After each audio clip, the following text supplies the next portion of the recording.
Ben seninle çok hoşbəxtəm, birgə boynum bükmüş qumrular tək.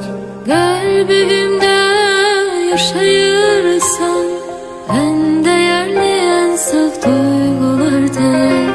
Gözlerinde bir alem var, orada sen varsan orada ben varım.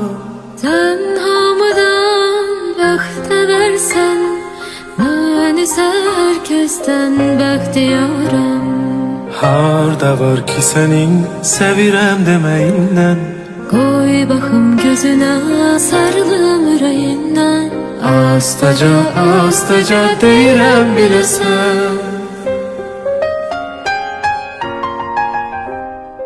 Bir bahardır, bir de sensen, size olan sevgim bir ihtiyardır. Kalbimizde, ruhumuzda, yaxşı ki dünyada sevgi vardır. Bir bahardır, bir de sensen, size olan sevgim bir ihtiyardır. Kalbimizde, ruhumuzda, yaxşı ki dünyada sevgi var.